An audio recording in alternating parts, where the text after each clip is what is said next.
السلام علیکم ورحمۃ اللہ وبرکاتہ نحمدہ و نصلی علی رسولہ الکریم اما بعد اعوذ باللہ من الشیطان الرجیم بسم اللہ الرحمن الرحیم۔ یزید کون تھا؟ اس کی ماں کا کیا نام تھا؟ اس کے بیٹے نے باپ کی خلافت کو کیوں ٹھکرا دیا؟ یزید بن معاویہ خاندان بنی امیہ کا دوسرا حکمران تھا۔ حضرت معاویہ علیہ السلام نے اپنے بیٹے یزید کو خلیفہ نامزد کر کے خلافت کے موروثی ہونے کا بیج بویا، کیونکہ اس سے پہلے کسی اسلامی خلیفہ نے اپنے بعد اپنے بیٹے کو خلیفہ نامزد نہ کیا۔ اس کے بعد خلافت جو تھی وہ وراثتی شکل جو تھی وہ اختیار کر گئی تھی۔ یزید کی ماں کا نام میسون تھا، جو بنو کلب کے سردار کی بیٹی تھی۔ یہ قبیلہ حجاز کی سرحد پر ایک صحرا میں آباد تھا اور اس کی اکثریت جو تھی وہ عیسائیوں کی تھی۔ تو یزید کی پرورش جو تھی وہ اپنے ننھیال میں ہوئی، تو وہاں کی جو اکثریت تھی وہ عیسائیوں کی تھی، اور وہ ناچ گانا اور شراب کا جو تھا وہ دل دادا تھا۔ یزید کے 12 بیٹے اور 5 بیٹیاں تھیں۔ آج ہم یزید کا ایک بیٹا تھا جو اسے بہت عزیز تھا۔ اس نے اپنے بیٹے کا نام اپنے باپ حضرت معاویہ پہ معاویہ رکھا، تاکہ بچے کی تربیت دادا اپنے مزاج کے مطابق کرے اور وہ اس کا حقیقی جانشین بنے۔ جب یزید کا بیٹا اس عمر کو پہنچا کہ اس کو لکھنا پڑھنا سکھایا جائے، تو اس وقت کے سب سے لائق استاد کو منتخب کیا گیا۔ یہ استاد اہل بیت سے بے حد محبت رکھتا تھا، بڑا ہی لائق اور قابل استاد تھا۔ استاد نے قرآن کی حقیقی تعلیمات سے بچے کو مزین کیا، اور ساتھ ساتھ اللہ کا خوف، اللہ کی محبت، اللہ کے محبوب کی محبت اور اہل بیت کی عظمت کا دیا اس کے دل میں روشن کر دیا۔ یزید کا بیٹا 20 سال کا ہوا تو یزید جو تھا وہ وفات ہو گئی یزید کی، تو لوگوں نے اس کو یزید بن معاویہ یعنی یزید کے بیٹے کو اپنا خلیفہ بنا لیا۔ معاویہ بن یزید 40 دن تخت پر بیٹھا، اور 40 دنوں میں اس نے سب سے پہلے اپنے باپ کے شرمناک کارناموں کا جائزہ لیا۔ تو اس نے محسوس کیا کہ وہ اس دوراہے پر کھڑا ہے کہ اگر وہ حکومت کی باغ ڈور تھامے یا پایا تخت کو چھوڑ دے اور اپنے آپ کو ان ہولناک گناہوں سے دور رکھے۔ آخر اس نے فیصلہ کر ہی لیا،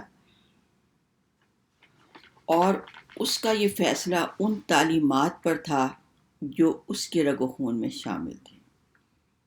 اس نے ایک عزم راسخ کے ساتھ حکومت کے عہدیداروں کو اور عوام کو مسجد میں جمع کیا، اور پھر ممبر پر جا کھڑا ہوا، اس ممبر پر جہاں سب سے پہلے آل رسول پر لعن طعن کی جاتی تھی، وہاں پر اس نے اللہ رب ذوالجلال کی حمد و ثنا کے بعد صلی اللہ علیہ وآلہ وسلم اور ان پر درود بھیجا، اور اس کے بعد کہنے لگا کہ میرے جد نے اس شخص سے تخت و خلافت کے لیے جنگ کی۔ اب اس نے امیر معاویہ سے شروع کیا، جد دادا کا نام لیا۔ جنگ اس شخص سے کی جو سب سے زیادہ اس مقام کا حقدار تھا، اور اسلام میں اس کا کردار سب سے زیادہ روشن تھا۔ شجاعت اور علم میں وہ سب سے آگے تھا۔ وہ سب سے پہلے اسلام لایا۔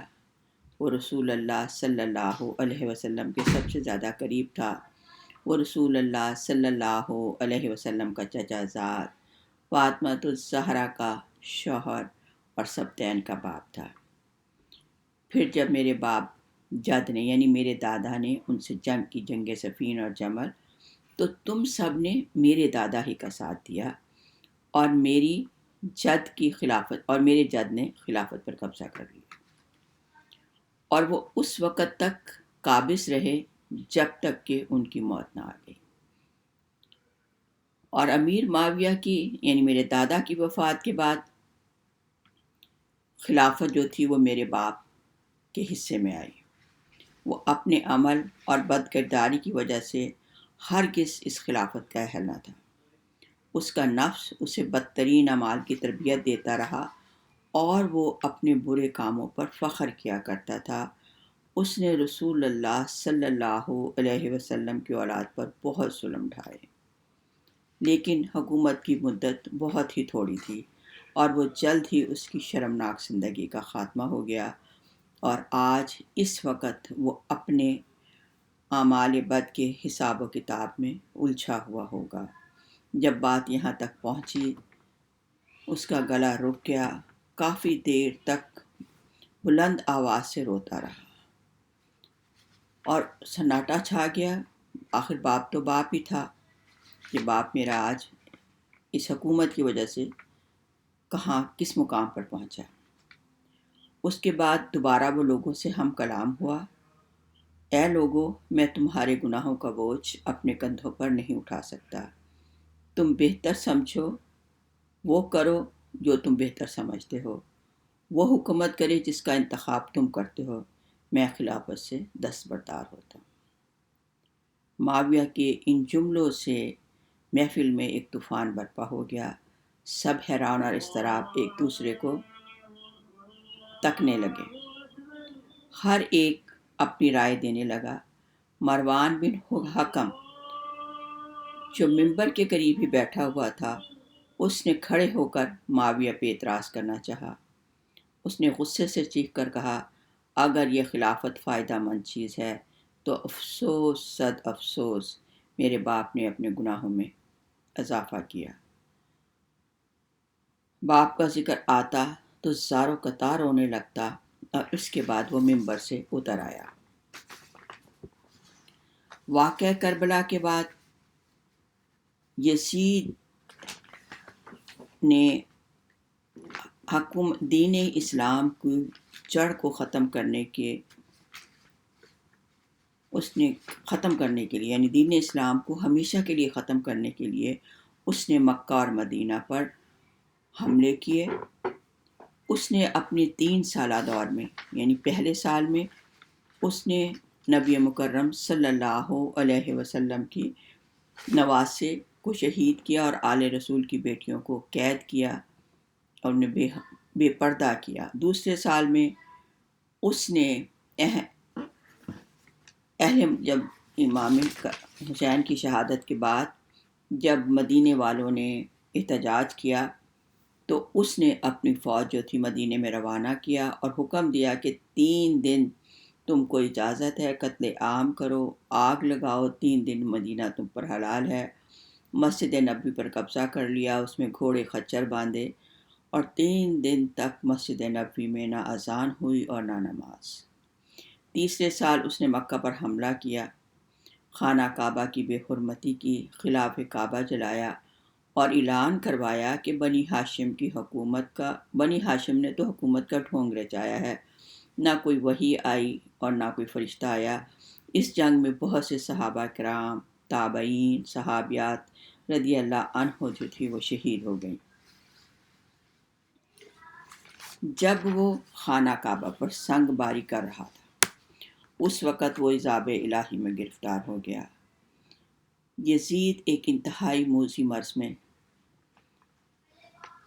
مبتلا تھا۔ پیٹ کے درد اور آنتوں کی تکلیف کی وجہ سے ہر وقت تڑپتا تھا۔ جب اسے اپنی موت کا یقین ہو گیا تو اس نے اپنے بیٹے معاویہ بن یزید کو اپنے پاس بلایا۔ ابھی وہ امور سلطنت کے بارے میں کچھ کہنا ہی چاہتا تھا، بیٹے نے حقارت بھرے لہجے سے کہا، جس تخت و تاج پر آل رسول کے خون کے دھبے ہوں میں اسے ہرگز قبول نہیں کروں گا۔ اللہ تعالیٰ مجھے اس منحوس سلطنت سے محروم ہی رکھے۔ بیٹے کے منہ سے یہ بات سب کچھ سن کر وہ تڑپ گیا اور اپنے ہی بستر پر اپنے پاؤں پٹکنے لگا۔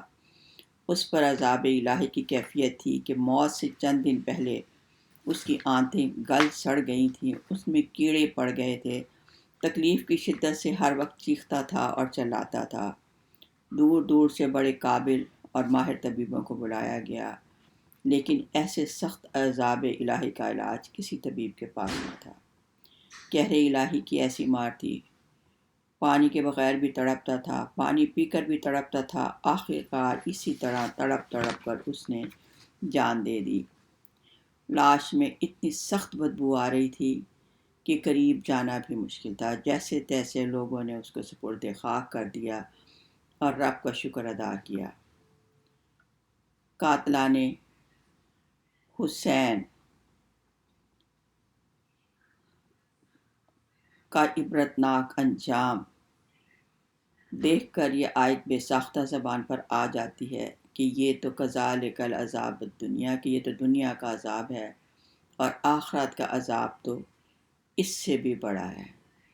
وہ 3 برس 8 ماہ تخت حکومت پر بیٹھا اور 64 ہجری کو ملک شام کے شہر حماس میں 39 سال کی عمر میں مر گیا، اور اس کی قبر لوگوں کے لیے مقام عبرت ہے۔ اللہ تعالی ہم سب کو، اے اللہ ہم سب کو اپنے غضب سے محفوظ رکھ، ہم سب کو اپنی خوشنودی سے نواز دے۔ یا اللہ ہمارے سب کے گناہ کبیرہ اور صغیرہ معاف فرما۔ یا اللہ، اللہ کی اپنی محبت، اپنے رسول کی محبت، اہل بیت کی محبت سے ہمارے دلوں کو پر نور کر دے، اور ہم سب کو ان کے نقش قدم پر چلنے کی توفیق عطا فرما۔ سبحان ربک رب العزت عما یصفون وسلام علی المرسلین والحمد للہ رب العالمین۔